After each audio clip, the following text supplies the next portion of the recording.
कहानी है रामपुर गांव की, जहां के मर्द महिलाओं को हमेशा नीचा दिखाने की कोशिश में रहते। अरे अभी तक खाना नहीं आया क्या? मुझे एक और शादी करने की जरूरत है। नहीं जी नहीं, ऐसा मत करना, वरना मैं कहाँ जाऊंगी। खाना लेकर मैं अभी आई जी। गांव की पंचायत में भी फैसले हमेशा औरतों के खिलाफ ही रहते।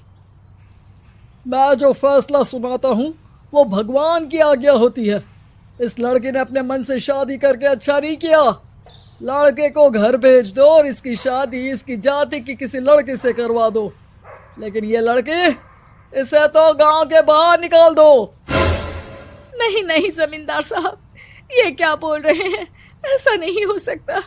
मेरी बेटी मासूम है, इसे अच्छे बुरे की समझ नहीं है। अरे कहाँ जाएगी ये बेचारी? कहाँ जाएगी?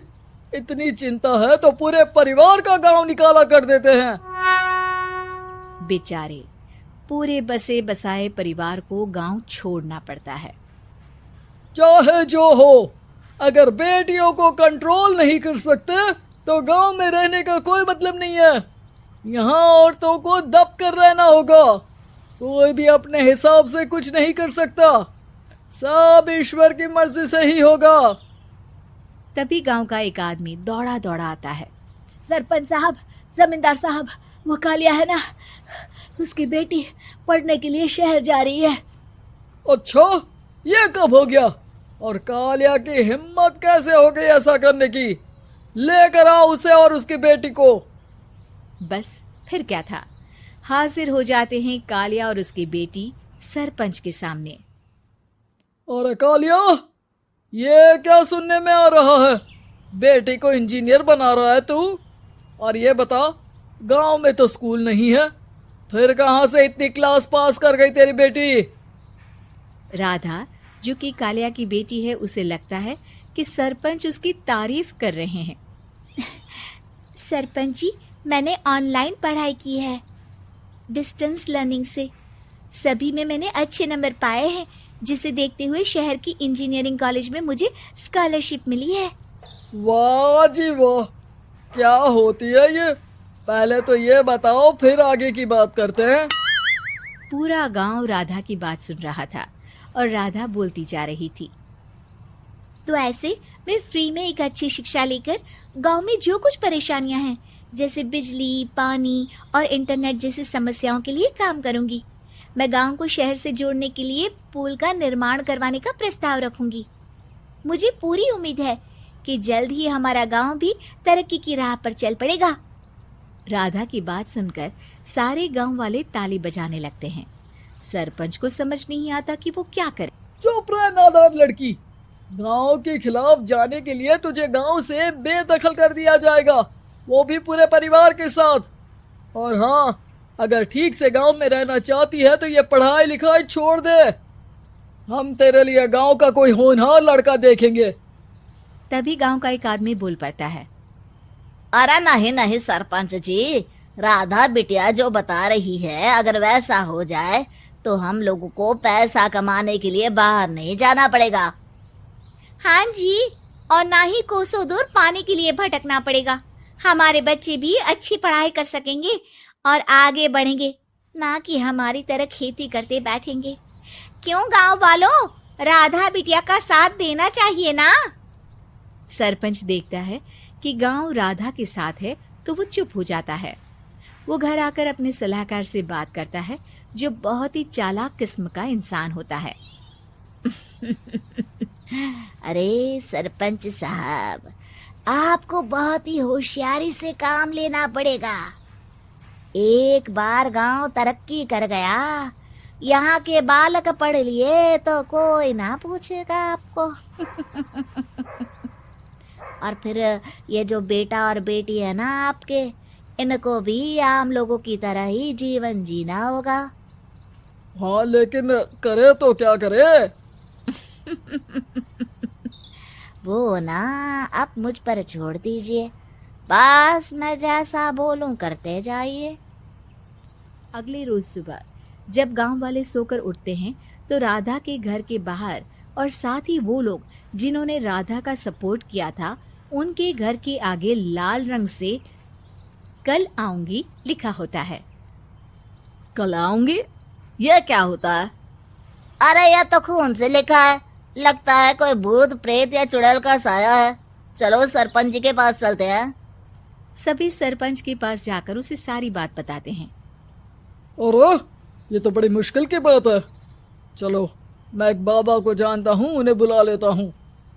सरपंच बाबा को लेकर गांव के घर के बाहर जाता है। ओहो, तो ये वो चुड़ैल है जो उन लोगों को निशाना बनाते हैं जो गांव को बदलने का सपना देखते हैं। वो गांव को ऐसे ही संपन्न देखना चाहती है, वो नहीं चाहती कि कोई बाहरी यहाँ का कायाकल्प करे। क्या तुम लोगों में से किसी ने गांव को बदलने की सोच रखी है? तभी राधा की माँ रोते रोते आती है। मेरी राधा घर से गायब हो गई है। अरे कोई तो बचाओ, मेरी बच्ची कहाँ गई?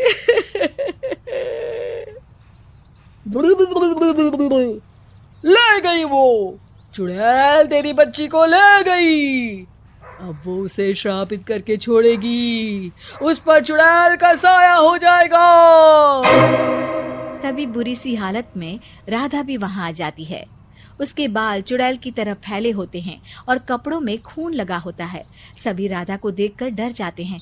माँ, पता नहीं मुझे कौन उठा कर ले गया था। अरे दूर दूर हो जा चुड़ैल, अब हम लोग इस गांव में नहीं रुकेंगे। अरे कैसे बातें कर रहे हैं आप? कल तो आप मेरे भरोसे गांव का हुलिया बदलने, अपने बच्चों को पढ़ाने और तरक्की उन्नति की बात कर रहे थे, तो आज क्या हो गया आपको? ये फिर तुम लोगों को बहकाएगी। ये चुड़ैल गांव में आ चुकी है, ऐसे ही ये तुम्हारे घर के बच्चों को भी ले जाएगी।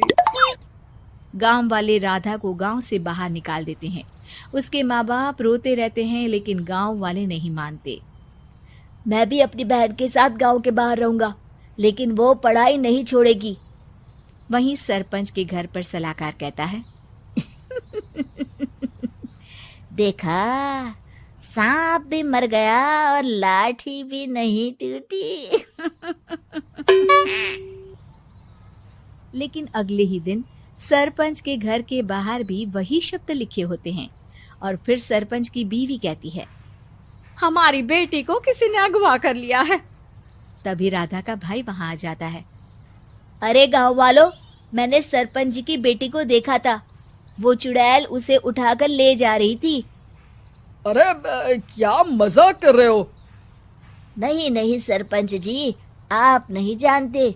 वो चुड़ैल अब आपकी बेटी में आ जाएगी, जैसे राधा के अंदर आ गई थी। तभी सरपंच की बेटी वैसी ही हालत में वहां आती है जैसे राधा आई थी। पापा, पता नहीं कैसे मैं गायब हो गई थी। चुड़ैल, इसके अंदर भी चुड़ैल का साया है, मारो इसे। अरे नहीं नहीं, इसे भी राधा के पास गांव के बाहर ही भेज दो। अरे चुप रहो, मेरी बेटी कहीं नहीं जाएगी और चुड़ैल वुड़ैल कुछ नहीं होता है। अरे कैसे बात कर रहे हो सरपंच जी? आप तो बोल रहे थे कि आपका फैसला भगवान का ज्ञान होता है, तो अपने पर बात आई तो अब आप ऐसे बोल रहे हैं। अरे ना ना ना, आपको अपनी बेटी को त्यागना ही होगा। अरे बुलाओ बाबा को। राधा का भाई बाबा को ले आता है, जिसे अब गांव वालों के डर के कारण सच बोलना पड़ता है। मैं कोई बाबा नहीं हूँ, मैं तो मोची था। ये सलाहकार महोदय ने मुझे कहा था एक्टिंग करने को। अब वो मुझे पैसे देने वाले हैं। अब मुझे माफ कर दो। गलती हो गई, मुझे माफ कर दो। तभी वहां राधा आ जाती है। देखा सरपंच जी, जब गांव के बच्चे साक्षर होंगे तो आप जैसे लोगों की चालाकी नहीं चलेगी।